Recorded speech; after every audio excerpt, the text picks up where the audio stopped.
Yeme yetiefo akwaba na fe yenhye kasebo no ase. Na wo ba yen Facebook no eso a ensem ne nyina so betime de message no ato ase amayen. Yenhye kasebo na se ana yekọ epoye mantamu. Na yekọ achem soadro. Na mene okasai aposifo a wonom ewo achem soadro. Ene achem abusuafo bi a wonom ewo achem bososo. Anase achem bosome. Sabre wo mo ade asie ni a kire sa nya asem keto ne nyina no ene se abusua no ekwa kosi wo hene. Na ahensie no a ekoso na posifo kire se empotem ho no se ba ahensem no a mansotwe kakra eda so eno nti aposifo no so wonte ase de nti a ahensem a wo mo esie ewo ho na police no ene kire se bambofo wo ho ye ntimi anyi wo maso trenti ewo bra asem no so eda court na kire se emakwan ne emakwan kire emasa ahenie no ene ahensie no entimi enkoso na no ana posifo a wonom ewo achim sodro wo pani a wodi wo manim eye police commander eye ASP Philip Nketia an wo detu dana wo kirem se ekwan ya ebusuan no fa so a wonom esi wo hene no enye ne kwan so a efiri se adanti ana empotem honomo ahensem atimi amasomdwempo enhyeda enkwanka ne yiye enu nti sanka busuan mo besi ohene foforo a esese mutimi ebo empanifo amane etitiriwu ene aposifo nanka wo mutimi hwese enyenyembia no ahensie no amusie no efa ne kwam anase emfa ne kwam nanso esense busua no wono mo amfa kwampa so na esi wo hene nti wo mo antimi amwa posifo amane enu nti enenam so a aposifo kire se dabi sa unlawful installation of new chief no entimi nkoso ne entimi enkoso ekina na eno ana mepachawo achem eye bosome queen mother eye nana kwatema eye mentem a wodi otoso mienu wone nsem twofo di nkomo ana wo kire mse de enti a wonom esisa wo hene no ene se bese emfinhia edu enum eni 15 years ni ana sampotem honom no ahensie ba akoda bia no court ene mansotwen edaso nanso no essence wo mu hia mpu 20 ana nka wo mu si wo hene no na wo bra wo kasa no emunsam enie Anche ma come anche mi è un ahino ashibium ada masada wana siasi wana owa control the was wana wa aye ni taye chi wana sampa wa mu kacheye na nnebi mede ya ba da wa mu na nnebi mede enkuche de baba bosomene se na nkwasi ya himfie bibi lebesi ne ebema omen asa mitu makafika ne sasi ye bia de ya mo enti abusuani a yati yei eye achem bosome ohema wono wo ho eye nana kwatema menchem a wotoso emienu na enu achi ana aguna adehia abusua wonom ewo aye achem bosome abusuapani a wodanom eye abusuapani atadebra wono so ene semtrefo di nkomo na wachirem se de enti a wo mo esi wo hene no wo mo nimpa ese mansotwen ewo ho na emom no ade ba ko ehia ene se wonom so ehia empuntu enu nti ana wo mo esi wo hene a etesa na enso no saba ne sa de ono so waka enie bosome abusuabadi pani na na atadebra ne ana mahwa ana dumede akoso mede tu omen yani amo bia tesa na na owura adekumo to so ne sa yetum akonya no so ya mani biara tempani bio onkoso ba fo yebeli bio ya paso ana de na sino so aban se de ne ba munyi tum asansa ba kono ohaya otite kotu wadi ngamo ayife na dragu ogwana rawo ana akansi sapa awoto su mienu ana asem bosome na hene ayede nasi ama bosome grodie ana bosome nana atrangonya ana yesia yadwene ho ana yade minye kuma abesi akonya no so eni ayeti yei eye abusuapani a wono ana aguna abusua no wada no ewo achem bosome ewo poye mantemu ebusuapani atadebra ana okasa ye na enu achi no ana womanfo ne adehia ne kuroma wonom so ewo achem bosome ye nsamtrofo busa wonom se de akoso moje ne san ana wonom so echire mu se empotam honom no eyade se wo hene a woni honti ama kronum empuntuo de aba wonom pa sese bio abo akomfam tire ho ene hwen enu ti womo de womo gitum se yede wo hene foforo no esi abanwa so betimi aboa sada nso ana kroma ne beso kire se dabi enya de betimi aboa firi se ahensie ani ahensam ekoso ho no ama mentime ho ase asode nti empenifo hwe na wo mutu omo nan entiem se obehwa Yohana police for ye do police command eto aye ha se dwuma dia ye die no ye invite ya mom letter nti kabe ya ye ntwa so na se da bi twa so nyewe ifin ne ya bre fie bi ni ya bre nti twa so nyewe ye ko ne ye ba ne empenifo no mo kasa ye kosi hina ne se ifina kem ho ase omukọ sisi amene kasa yi na ye he sabi afras na kure ni dampan no e de kwena nampan sa biem eja passport so ba no me amoni hu ne se mi nkunan acha sa wo ya de kwa no ba mofo bi ama ho no mokora enko ye tabi anse nkunan aye me fe aye me de na so ye mi ade da so e beda ye bia ye fi se pese ye no emla kwa so no ene nyame adom enne otumi ade aye nti hu bia moyi mu tabi ye marketing thing se go ba mu dia ye pa me ma ye ha de so do ma ye wa de ehu mo bia ehu de therefore ka se hu abese bo so ni YouTube kru ni eni pe kru mu ha de a me ga se me de me no nya adwo ni se ache titi ni ye ti se kan di hu di kru so no e fe kutu so kan tamanto obutu akan chi agu adahwa so many years enti anyway so omanfo ne adehia wonom ewo achembosome ewo poye mantem na wo mo kire se asansa ko atu a wode na chirija akroma sa dan so na se akuma ebu a ye de foforo epema munte no se wo hena wote abanwa so no wanya ne ba bi ko na se wotwere ni ahweban a ehu bahia se yesi wo hene foforo nanso aposifo kire se chieftaincy issues ewo honti ye makwan ne makwan kina ahinsie ne de wo mosi na emom akire nsensam de yentu akasebo no eso yetu akasebo no so ana yekwakopie mu wapie matam na de hia tete bu nso eno no wo Abu Akwa district ni mu a eno no ewo Eastern region nim ade hia yesi abekase ne wono mo hyeso admo pa ni nyina so mo transformer esikroma etumi bua na ne ade hia yetumi nya nyinam kana yesi abekase no akrovutecha mo atumi akobwa wura mpotem honom akotam chese transformer yakoto adi fofofo agesa ade hia yesi abekase ne fo makoma ko enum ni mekyira 5 days omuntumi nya nyam kana enam a wono mo hyeso admo pa nesi ameka se no ukopiem ewabum so a bebia na transformer ni se no nesi Ghana Police Service na afin so mekire odum dwadwumakuo ni ntam na ne obi nim kwan fa so a jasa de hye bo moden na akrofutechi amoa etumi nya kukuduro na ne wono mantumi amfare ensro Ghana Police Service afin so Ghana National Fire Service fuede mo mfo ma anya hwe na ne mo moden enya kukuduro kokwatam transformer yi ekokoton di ya jasa ya wo sampa de ma de hye yi na samtra bo moden ebu awurabu nso ne ade hye de nkomo de ebisa se efiti mra yebabo akrofutechi amabo moden bebo wura mpotem honom ebefa transformer no masitram temosan titiriw efa nyam kana de hye kiremo awre ho pa free say sesi amekase no dodo ala wonom etimi ye coaster ne de apa wonom nam nyinara sesi amekase epro afi so ade hye amamode akodi dwane mu ya aduani bebre nam de ahye fridge mu se na Ghana sikase ma yentiaja nanka etumi akora so nanka ja edu pempezo mabode atumi ayi no makwane hye na ja aduane atumi akoye de ma wona so sesi amekase no enyam kana no kwa off no nti sesi aduane nyina ese mpotem honom a awra ho pa na ba Facebook no so DLFM 106.9 video ni da Facebook so a oba won so betima nya bi na ja wa hwe e de amayen ye nia no madom FM for na bo moden e de video we e ba bonten ade ya kasebo e ba moden e de ato Facebook no so na sa ade hye de kire mo ya papa viri say sesi ameka say nyuma kase won potem won nyina na ya ni nyina eku afin so sukuufo ho kira no viri say school sa kase ahodo ma moden e de nyam kane adu dwuma ni nyina dadon enam say enyam kane ni potem won mo nti omo ho akire mo ntumi enya adwuma mo kire mo say sesi ameka say no yisi gifo ahyase omo ba moden eye installation foforo e transform foforo ba kura betumi aboa ma say omo dwumadie no atumi akoyen na esantra wo moden ene ade say di nkomo no mo ane omo kasa ye no emu enkire mu enie very 5 days ni sorry ni ete say enkrofo be to transformer no eko and they have a brain especially Plant Genetic Resources Research Institute aha ai ba bia e keepu a national gem bank indeed until several plant species and plant genetic materials ye refrigerator 5 good days ni and ne kra na say director no akope generator ama ye dey air power way the system be betimi say sisewo gem bank ho no betimi asay ani so be piem obunso a how night di abrɛ ni say na light course ano say ye dey sum na fe obe charge phone kra na agin so ko bi fie e wo nsutem anabunsu run about wankasa agin so ko wankasa so tu akoja instead of have be abrɛ pa nkofo ne ma wo fridge mu na access ne ade a e dey how abrɛ wontimi charge phone yem kwan she fridge mu ne ade asay o person charge phone age wo ko nearby town ye wo ni ono wo light na so akwa charge wo ho no sometimes we be do ono ho no so yadumo ho so de anye se wo sansan wachi e de ba fie ba be charge nti light ne de insuranso bebre na e de abran ye eni a woti ye aya de hia wonom ewo bunso a eno no wo apie matemu ena wote wonom akosem no yentu awia pram tebre kase bo no eso Yedi free DLFM 106.9 eswa wo message ni nyina so yebeje ne akenka das papa pefre se kase bono ensem wa yede enam no Ghana fo ntia na yemfre poye mantamu a na yefa kwati kwan akwa kopie mu ewo woti mantam no emu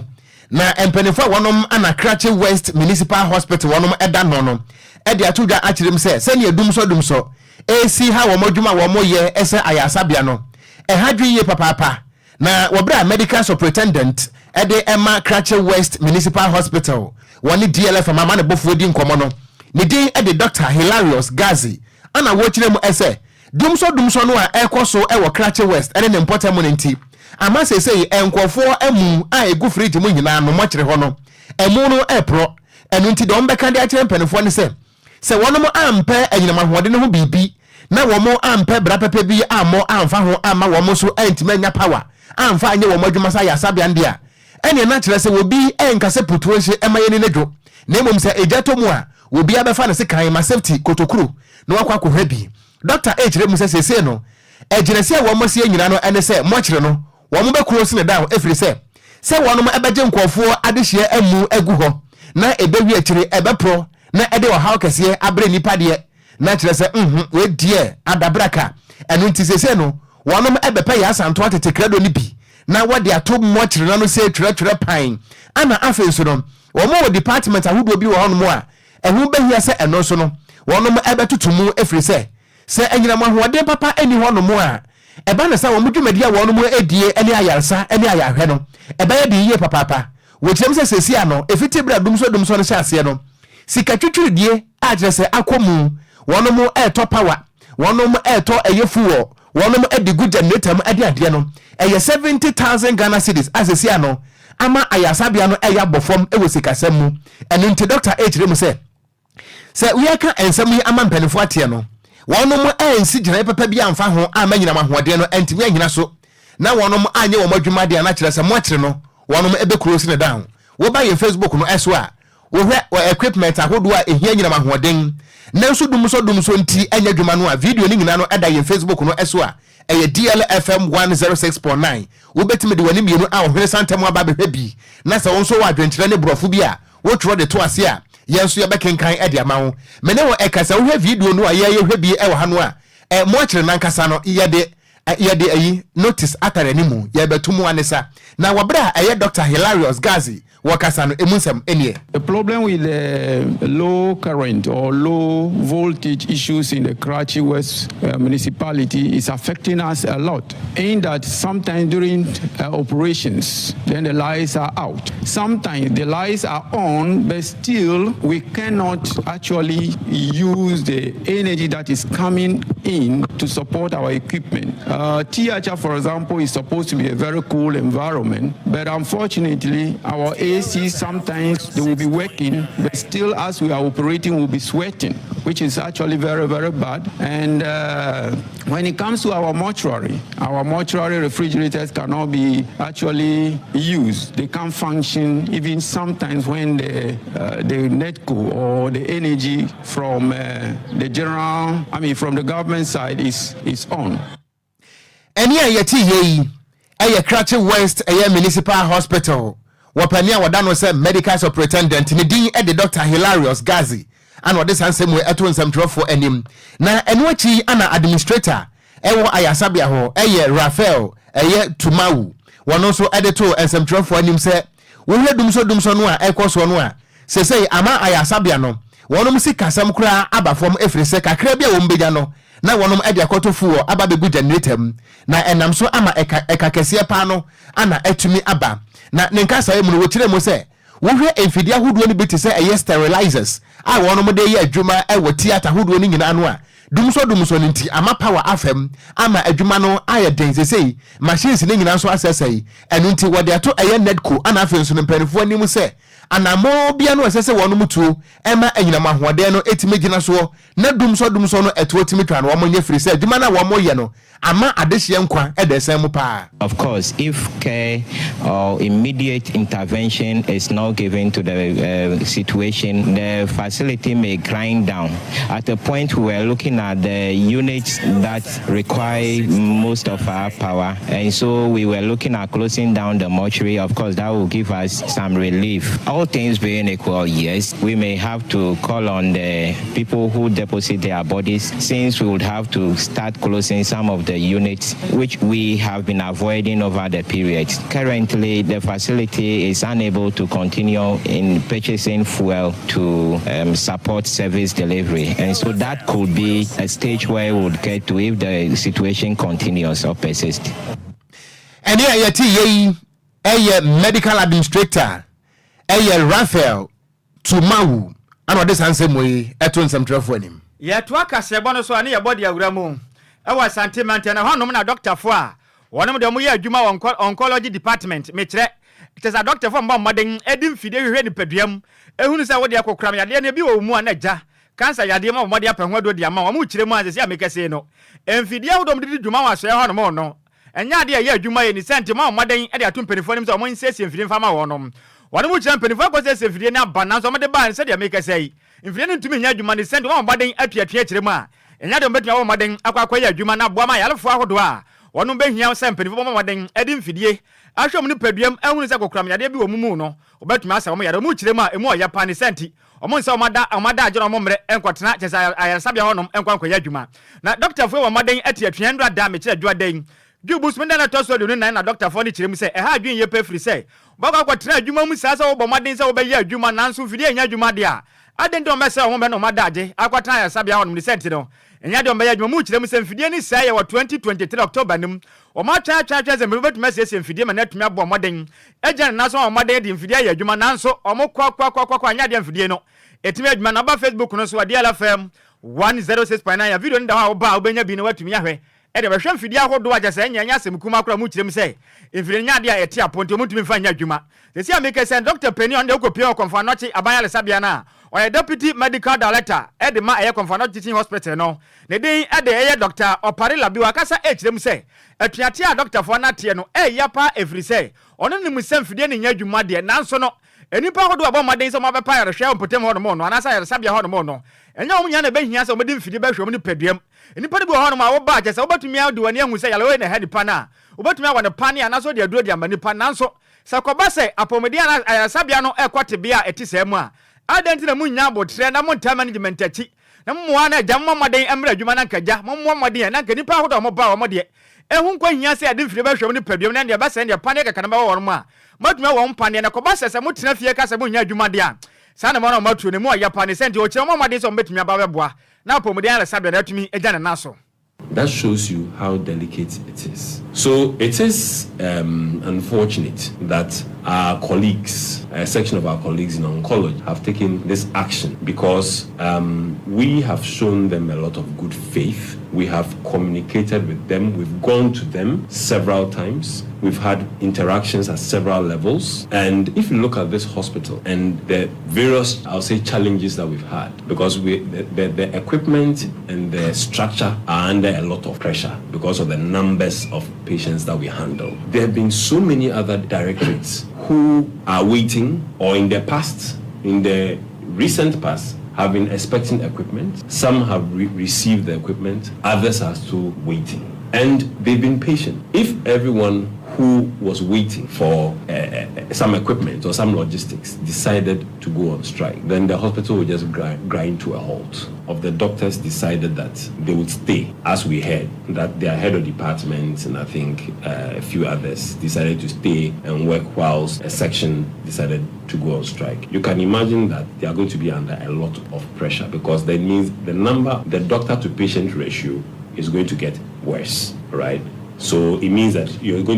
patients are going to spend a longer time waiting to be seen, and then the doctors are also going to spend longer hours at work, which also has its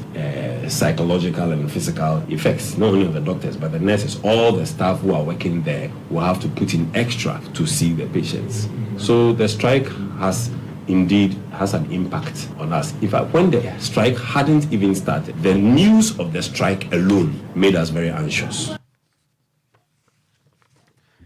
And yeah, we Deputy Medical Doctor Eddie Makonfo anoche aban ala sabia ne den Eddie Doctor Opare Labi. Yento wi prem to breka sebono eso na yemfra sante mantamu a na yeba enkran pumpuni mantamu.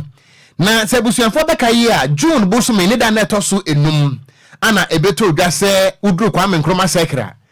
Biaye bia ye fene se ekomok eja branta matimi ato hono mu a ene amane boni kire mu se chaos be se empemo miensa ana chesa dane asatoa ewo ejanu mu ani nyina no ahia dane nsono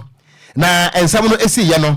amane boni kire mu se wode hie bia ne hono mu ana ho eka ye na nkampese watoa ya no ewo nsia do de na emom no empenefo a wonom ana enkrabompude mantam kropoin wonom ehweso emu baako eye enkrabompude mantam soafo onabo Daniel ni kwatai Titus Glover okokopie mu ewo hono mu a ne nsam kan mu no wode tuga ekire mu se semie wonom esi ede kios no esisi hono mu asese with abrantam etimi atomu a ahye no wode nyame asese wode hie bie ne hono mu an ho kan ye ne mmomade baako a wonom ebeye ne se wode won kase ana eto from se ne beye a wonom ensan fa kios enkosisi ho biem ene ye won no wote ne papa wo ba ye Facebook no so a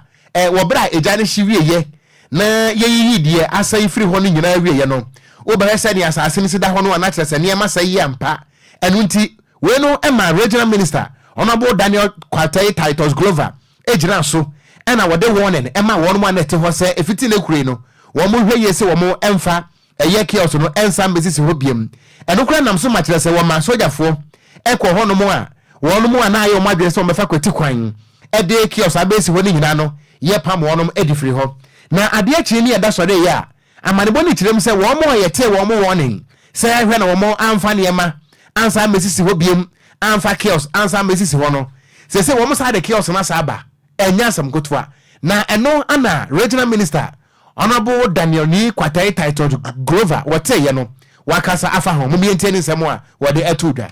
on the 5th of June a jackase bi to hase pa anyame wanyina ehye na de ye hunu se mi hwe fidi a esum hayi e good kofo ejapade power na ewo mu nyina no enam ha nyina de yeko na nipa dasani etiade ase me ye mi sro awon ba kote na etofo mu ha nyina ye behwe waze because voltage na ewo mu no is about 1000 kilowatts ebetuma kunye nyina but nipa ti hase and the ban sa no me ka se me mom baba emetra ye be sisi he nyina na ye pam de free and the mze and was the last week and I'm a operational team with the support of the soldiers and the police for no abaha and make sure say clear and then me baha me be hwe adwuma na o maye no and the memu no so meni so yi papa ya ba no mo ye ze mo ye memma wo mu no ye de jebidie no atwa asase no ye be chiche na wasa ya ba ne obozo mo ye no ye ma won kwan sa and mama instructions na ye make sure say anope bia no ye mbefa ha amuze bibi koso a enso anu ntentem ye gya o mu musa no a afi omu si ade ni wi a wo pam wo na akoye den ma wodi wani di akire oye wi a na ya isa de ye no afi ha no ye wosi peska na ye twa wo fiti anu ase akodo anafo ho no they will protect the land said you be into baha e me bibi basabasa mo chiro ze no Islam no nyama boni na ha no sebi dwuma mo di wa no nkwalanke tinkidi 11 12 13 sebi jantra bra no woni bono ha na dudu nara enya gana fomba and no we chiro mebuni nyina ye buni nyina fi ho na konfoso wa ha criminals e wo hapa and ye obi saka phone finish ye dwane ni abesha and ye ma adwuma no asrafo no skid for no adwuma no e dene and ye buhanya pete ne dawa ye mobia kwan e be se ni bedi akire eni a yeti yeyi eye enkrapumpure mantam so afo honorable Daniel ni Kwatai Titus Glover ana ode sanse mu etu edwana oba ye Facebook no so a wobra na honorable ekasa no eni e pictures na egugugu so a so betima kire wadwe bie na wo message no so bre so a ye be kenkan e dia ma wo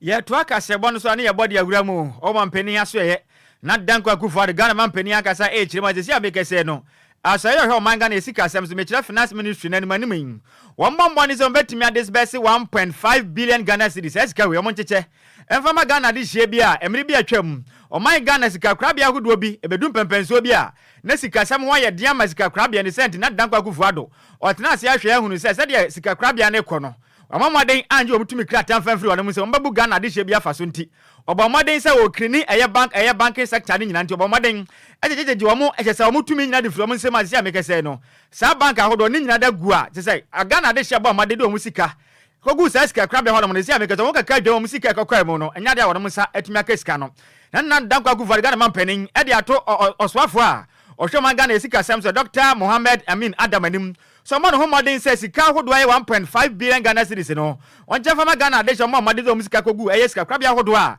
sisi amekasa na bank na agu no ntino sebe ya betumi abo na de hye yi wono musa etumi akaska mi na oho hodo mo na mu no omo ho atumi atawonom no so for modern di nsemo nya do jamna kopie mo UK town hall meeting bia ekoso UK na odi nsemo nya kwato dwa na wo kirem say na dankwa gu vado si amekasa na nuku Ghana de hye hu ye pa every say wo hwe sika krabia hodo a wono musika nyina atumi agu na se banks na agu no na Ghana de hye bi sika koka dwamo no we na dankwa gu vado Ghana mampanin na so de every say na mampanin bo maden edo musika kogu sika krabia man fa to pani bia nim anya adwenkyere fanfiri obi honom omangasa pem no de omusika kogu sika krabia mtiende se ko ba se musika kaka dwama na dankwa gu vado nyon na nka se empirifo bo maden ade ho sombo de bo ne ntino na dankwa gu vado no eye humabro na afi wanya ode ma Ghana de hye ni business center no Ghana de hye nyina monte na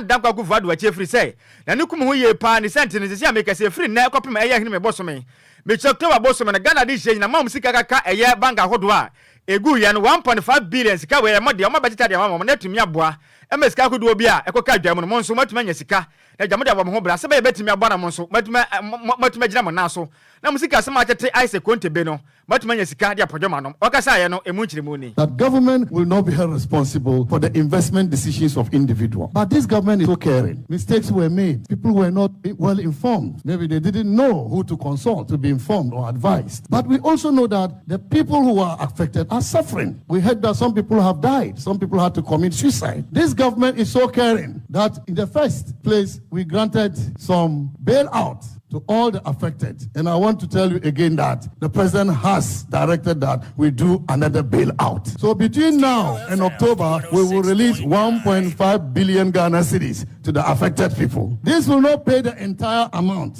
because the entire amount is 4 billion.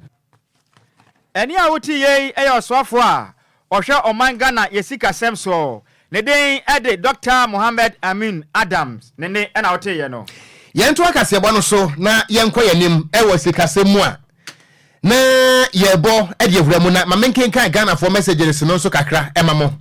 na piaga odifri achimasafo aba na oso otie kase bo no papa ya dase ana fantastic world force wono so ede aba wono so ede na Nhyiraba wo kirese kase bo no wono so tie ni yepa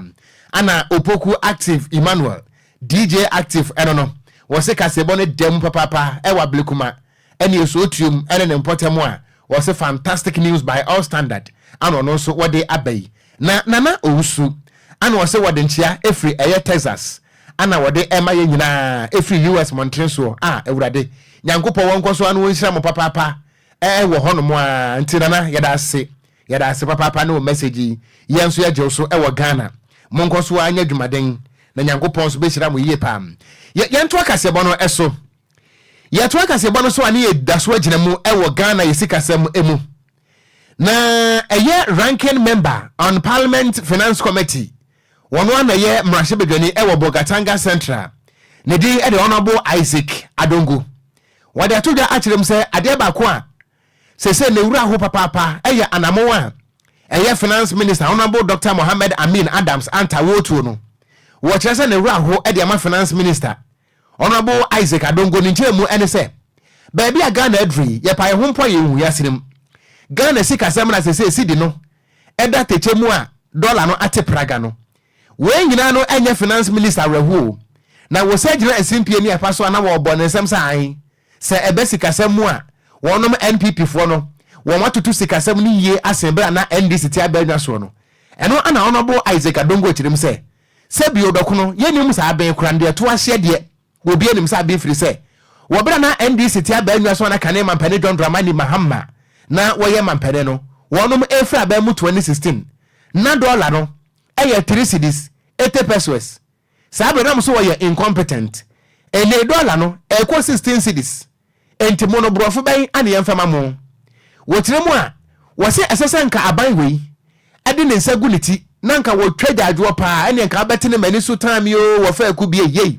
ye wodi fo nkansan be de wo wiasim adwonko na so we nyina no yade a finance minister wo ma dani nko ho ana wonam ana wo bɔ ne ho mra ne san ana wa yade ana wa yade enu ana honorable Isaac Adongo wone nsem trofo di nkomo na wo kirim se Ghana enwuma hodo a eguo nya asem ketwa enu ntire se ko ba se anu a Ghana yadru eye bankruptcy eye status na se aban na be ko so celebrate a na che se eye na rehu yie papa na won de wakan de a kire Ghana fo nyina se abato no aye kwakoto no Ghana fo hwe na wo montena se di musa wo ho se sa abre no a na NDC ti aba anwa so ene ene no de yen na ho kire ewo kromu na mpokra no se besika semu a mampani abedi a kire Dr. Alhaji Mahmoud Baumia ebo no homra ne se wo ye economic risk nanso NSS babia dollar na nam no sa wo de sidi no etoto ho a ete se de wo de China phone etoto iPhone ho difference no eye wider than wide eno nti won de ne hura ho se babia Ghana sikasem adroi na eye finance minister wada so abo no homra ne se ai sikasem ni gina yie no wo chese Ghana fo nyina ebekere wo kasa no wo chem se ba mamuo mu a se wo man bia no wo sikasem se wuduru eye bankruptcy na chese wo eye wo debt woka ene wo debt accumulation rate ana afenso no eye wo debt to GDP ratio ne nyina wo de toto home na se wo hwe na se Ghana sikasem no se gina yie na se nyina yie a ejina sa ne ma wo nyina ho otirim se eye factors ya e kire se wo man ne sikasem ejina yie ana se enyina yie enu nti wono de wo ka ni pen se ensem a yewra Isaac Adongo wo keka no eye agrobi ana wodie na emu mo nya na adwene se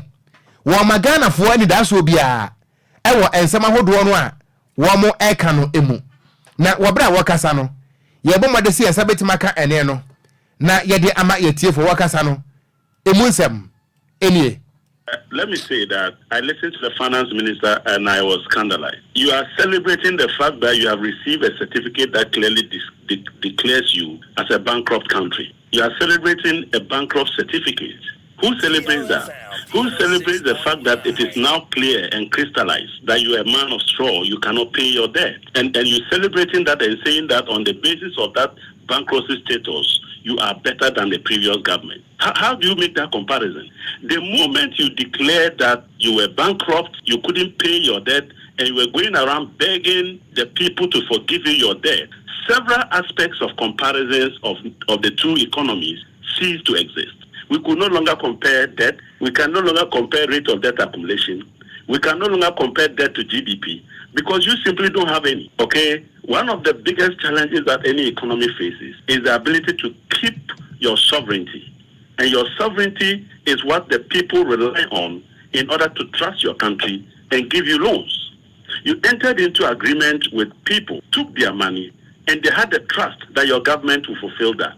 You went back to them and said, I was deceiving you, there's no way I can pay you. And you are celebrating that now and comparing that to a government that remained and kept our sovereignty intact. A government that consistently serviced its debt. A government that grew the economy after paying its debt and servicing its international debt. A government that was able to still stabilize the cedi upon the fact that it was still meeting its external debt obligations and foreign exchange requirements to meet those obligations. Eni ayeti yeyi eyamrase bedwani a wote abadwa so de ma NDC amanyoko no ewo Bogatanga Central ne din e de honorable Isaac Adongo ana ode sansem yi eto edwa ye to akase bo no so na ye momfa nwura mu wato emantem ne nsan fam ho ankopie mu ewa ne akopie mu ato emantem na difi FM me kire western of Portemo no sia mekasi adehia won mo enchi ene fin so efa kwan no so na nennem akopie mu oban so ekopie mu alubo Portemo no mu kire ma de sia twene kese a eba no homaden ya lenki enchi na fin so alibu eye kropon bomu no akwaye nsempi si atwene no abu agum ensamso no atiatom se tema adehia ho no mo peso mu frenchi ekọ alibo ni ntumi nko afin so adehia zo mo homaden peso mu fre alibo ekopie mu ewo enchi ne boyen so ne Portemo no nya de omutumi kọ adehia de kire ma ensamso no buguma na no kwesi de twa mu kire ma ha adwen ye pa fri se sesi akwani aba ewo Portemo no mu die na wo ye den papa de ma wo no fri se adehia do na ya dwadifo momaden ade niam frenchi edekọ alibo afin so bi mu so tumi momaden ade niam na fre alibo de kopiem gwanchi sesi ande dwadifo ahodo mo fa sa kwantempon no so no enya de wonu mutumi kɔ ekodi dwa omu kyerɛ mu ha adwen ye panti si ameka sɛ no Ghana mpem fo ma den sɛ etwene na asɛ ompotem no ma be sɛ fama ade kyerɛ firi sɛ sɛ de akwan na dwadie pa ho sensɛm de ayɛ den pa abisa school fo nkwa da hodo afa kwantempo no sɛ bekom samre ya etwene bugu mu no nya de ma den etumi kɔ school abisa ya sabia hodo ompotem no dodo na etwa esuo na ma den ekɔ esuo na gya ekɔkɔgya pomuden sɛ akwan sɛ no ɛho ayɛ den pa papa de ma de hyɛ no mu kyerɛ mu sɛ enya de obi mpo yale otumba ma den ekɔ ensrehwe anasa okɔ alesabia ekɔgye apomuden ni sɛ mpempo ma den sɛ mpotem no Oma metena ase na mama de mesiesie atwene fama ade hye ne firi sɛ de ekɔ no emu ayɛ pa na mpenifa hodo mpotem won eka sɛ kyerem sɛ sɛ mpenifa mama de mesiesie atwene fama won mabeni pempenso bi na bɛyɛ den pa firi sɛ adwadie na afin so school fa hodo mo kɔ school no oma se trem bɛyɛ den de yɛ kasebɔ ene mpotem mofo di nkɔmɔ oma de nsɛm sɛ na to yɛ nanim economic hoba yedwadie nyina ye fa pi kumase ne echi ne elubo ni we sesi a beji abu sesi a de how bebre na aba be me bompa yese na watwi we ku e be kom na be de aduane ho be de ama ye fi se aduane kakra e wo krom no se sa be ma no ma bo be de mpa beji abu ha no ha bon so man from enchi to elubo aye nyina kese kwan hobu we so ana busama nyina fa so ye de edidie to ani a kasbi bi na pake ha o kan so a kasbi bi na de asa pake ha no omo de nyama ba ni na na ye de hyama na ye de ye de omutwa enye fe eni a wuti ye aya de hia wonum ewo bonso enchi na afin so alugba eno no watwa mantenum na no achi na ohena oda bonso kuro na no ye na Kwadwo mia otosom yensa onso de sere de atom panimfo no mka biewom na afin so abanya nim se etwena na sensem so etumi bua ma de hia kwa ne abadie no etumi koye de ma na esi ameka se yetwena na sensem panimfo mesiesie amfama wonum a ebeye den pa every say said ebeye betumi aboa mpo na nuane abakrum ho no emu beye den pa very 5 days ni sorry ni ete say enkrofo we betu transformer no eko enti dey have brain especially Frank Genetic Resource Research Institute am say book of kakra eni na book of kakra na yensa nkɔhwɛ say yensa bɛka ohene papa oda bonsu kuro na no na Kwadwo emi otosom yensa se yensa bɛka ne na agya na ya body metiefo yensa kane no yentie Slaban ya na gufomo na Kwadwo mie detailed me ya bonsu yini me ne me panifo eni o mani nyina ye twa adwo yes Slaban yensa de yam president Akufo Addo vice president Bawumia MPP candidate atoye nchemu atoye ebesi dan obi aba bonsu so be investment yes Slaban ya semtiawa na echina chi me bridge for floro eni a wuti ye oyo ohena oda bonsu kuro na no ne din ade na Kwadwo mia otoso miensa yento akasiebo no eso na Hansen Diodu wode aba e wo Facebook no so ana wo so wo maye ha papa na wode ase sede bia no yede kasebo mu hwam ede ebesom Ghana fo nyina na wo so wotie kasebo no live ede free dansoman ana wo so wo chia Amma Bush. Okay, greetings to Amma Bush. Na otia obi a wo the question mark atato o pesa wo kyeresen. Yey, me wo fa se diodu. Me ento akasebo no so. Ye to akasebo no so akwanim a founder and leader the Emma Movement for Change. Wonu ankasa ana Alliance for Revolutionary Change. Wadano Alan Kwadwo kyerematen. Wada to da akyerem se nyame ya dom na December ba ye kwakotwe Ghana fo ye na dom de tumi no ma ne se wono medi mampani a wotre se emfinhia nan no ede to aba Ghana ha no betwam na waye ne emfinhia num eno nti se emfinhia nan ya edi nkan no se wo ba homoden na se Ghana fo be sa ma tumi bie mu a ansa na be free so na kire se wo mampani no watena so emfinhia edu na wode sansam atuga no na wopa eye great transformational plan na shisha ahodo a wode eba no na wopa ho entoma ana wode sansam wo nyina atuga na wakasa ne nsam bi ene se wobedi mampani a council of state no obetwam na afei wa establish eye second chamber of parliament na sa second chamber of parliament no wonu mo a wodo mo be form no wo mo emie wo se wobeyi nipa ne bi e de free eso ahodo mu eye faith based organizations ene ensorensori mo mpanefo wobeyi su bi ana wode wono mo aform sa eye second chamber of parliament no sada so ana nananom hemfo traditional authorities no ana eye professional bodies artisanal eye association gender based organizations private sector labor unions academia ana afin some diaspora na wo wie so a wobesa de yenuanom asebio wonom di dem e wo wonom ni padua mu eye PWDs no wodo wonom so ebeka ho ama na memmo no so etima konkane pa na nenka say mu no wo hyebo say so obeye mampani wo Ghana hanmo a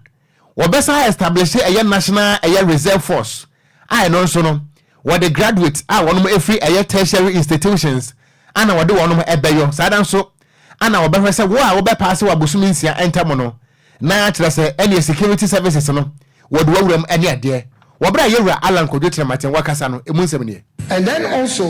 we will amend Article 66(1) to extend the term of office of the President of the Republic from 4 years to 5 years and be eligible for re-election for a second term. But under this arrangement, no person shall have the right to be elected as president for more than 2 terms. Enia yati yei yewura Alan Kwadwo Trematen ana kwa faso obebu oman no wade atodwa no na ne kurakura mu na wo kire mu se ade ba ko ye ne tan papa e wo krom ha ene se COVID-19 ba yei e kwa dadada na nso mampani Akufo Addo ene Dr. Mahmoud Bawumia ene ne MPP wo mu da so a eje COVID-19 ho tax e ho to e di free Ghana fo ho wo ka kire Ghana fo nyina se so wonya tu menu a wono Alan Kwadwo Trematen no sa COVID-19 tax ene COVID-19 levy no on lower taxes and duties. First, eliminate the existing compounded calculation of VAT and consolidate the NHIA and GET fund levies with a VAT rate. 2, abolish the special import levy of 2%. 3, abolish the COVID-19 health recovery levy. 4, abolish the Ghana Health Service disinfection fee. How can we be collecting COVID fee and disinfection fee in 2024? Abolish all taxes and other charges on the importation of spare parts within a period of 2 years after the establishment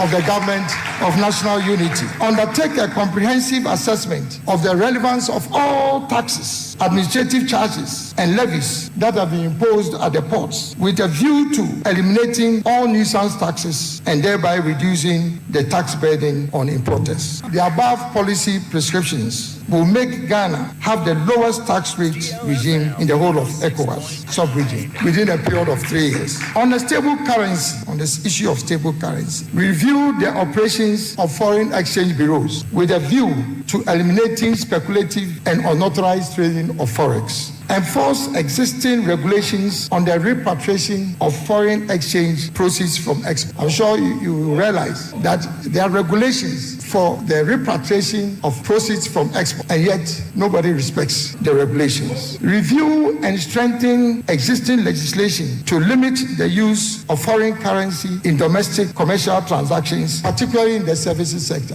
Everybody wants to charge dollars. And meanwhile, that is not your currency. If you are charging dollars for every activity, how do you hope to stabilize your currency? There are countries, even in Africa, where not under any circumstances will they accept dollars or any other foreign currency.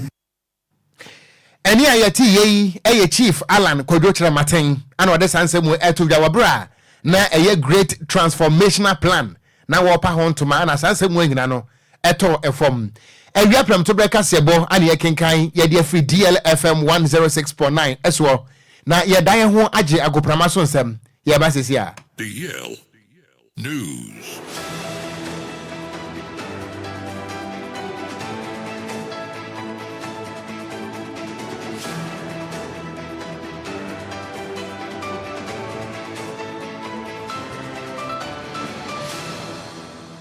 Abusia enderie yansama wa ha ensama wa kwa babia mfamra DL 106.9 FM kasafidie so ene branda ewia prem to breka sebo esomrewe do se yesin kunyana wa gudie mu nso no ensama ko ene ne eba no ye de beda na hu ne ko ene ne eba e wa gudie mu Ghana nsama wa ena nkrofo nkro so the latest any exclusives no ena ya boabo ni nyina no andawie ye de eba besom wo somfo endawie eyeme ayesu ano de share Apakan GH the blessed kinentantem so a yensha nsama na say emfan fifie emfama de yensha say ewo African Athletics Championship a eguso ekoso ewo Douala ewo Cameroon na me no ka say de inde Ghana yati asem de esanse endra Ghana mmema no 4x100 men's relay team no omutumi eji gold medal edi ema emro moche Nigeria omo men's 4x100 relay team no etumi ebo me no ka say de mema no 4x100 men's relay team no etumi agi gold endra edi amagana na man so ejo silver medal after say Nigeria etumi winning gold na ehonsam eno no enti me no ka say gold no enyame guso ekoye edman high jump emana fam Rose Yeboah agi ediaman ena mema men's relay team no enso agi gold ediaman a yere wonkomo edi atoanim yenrem wo Ghana mrante ne mabawa esi akanwa manone na yamfom wonsam ema onawie dia yensha se emfamfi Belgium na urem awo Belgium a bobo kwa ye friend crab brooch omakache ena mere na Black Stars of Ghana defender ye friend Dennis Odoi osina kan edi mabobo kwa ye friend crab brooch ne kamensa echema ende akato na bro na we move from bobo kwa ye friend crab brooch edi na niachemu ewo another Belgium club ye from Royal Antwerp na wakwa kosina kan edi amount esanse ne contractor one crab brooch ewo no akaka krebi na banewie no nye na adwe so betena na watwa so esi akan edi ama crab brooch enti Dennis Odoi likely so bedwane another Belgium club ye friend Royal Antwerp na wakwa kosina kan edi amoma mede wonkomo edi atoanim na minremo ewo Black Queens of Ghana striker ye friend Doris Bodua na kache no si akan edi ema Serbia club ye from Spartak Subotica nanso endra wewrem ewo maya ye friend Israel emane lakeside ye from ende hapo Jerusalem no wakwa sign 2 years contract edi amoma okwa sina kan ewo edi amom ntime no ka say de ende abayoa ye friend Doris Bodua no we fi Serbia Spartak Subotica wakwa sign ewo Israel edi ama Israel ematima ye from hapo Jerusalem wonsam no na Leo Hoja ena ye coach edema hapo Jerusalem matim no ochima or say for the past 2 years eno scouting team no a scout abayoa ye friend Doris Bodua se omunyana omo de ne beba no wabesia kan ediamom nti finally omenya Doris Bodua se obabesina kan ediama hapo Jerusalem no omani agie pa na abayoa ye friend Doris Bodua na kasa o si ne nani age se watumi adwane bobo kwa ye friend hapo Jerusalem na ohwe ni se ende ono so no obabeboa na nkunimdi ahodo any success ahodo no etumi akọ ediama bobo kwa ye friend hapo Jerusalem we ene nsama Doris Bodua edi atudwa after se wadwane oma ye de wonkomo edi atuanim ye mra fie de enhyase emfamfi Accra Heart of Folk bobo no akachi na report eba ane sa Accra Heart of Folk head coach ye friend Abubakar Watara no ori ato abrante ye friend Salifu Ibrahim anim se onsesa ne nyama emfiti munum camp na onko until further notice no ontumi main team no ene omo nyen training empo enkama oni omo ababesia kan enti likely say democracy cup hat any asante kotoko ebebo ni July 5th ewa Accra Sports Stadium no abrante friend Salifu Ibrahim aka Di Maria no ontumi mosa game ni bi nienti asansen semana sorry ba ne se abrante renche bia ne contract na beba wie has of folk any management etwetwen komosa abrante no extend the contract na so komodi de na ekamia se ntumi nkonanim enti ne ekeka kwa di abrante no any has aware no ebeba wie anesa yede won komo edi atuanim na Accra Heart of Folk enso endra eno started training e Pobi Man Sports Complex omo de prepare no mo ne kotoko edi Democracy Cup no akwakobo ani 5th July e won komo ne yede atuanim na wo Kumasi Asante kotoko akache nso no nyame adoma fiada ebe on the 28th day of June 2024 no eno mo nso started training e wa Dakojache no mo nso prepare any has edi aboani Democracy Cup na ba so na yede won komo edi atuanim na wo kotoko akache no ni ameti ene se bebia ni Gold Star striker ye friend Prince Owusu Kwabena no kotoko ene na reach personal agreement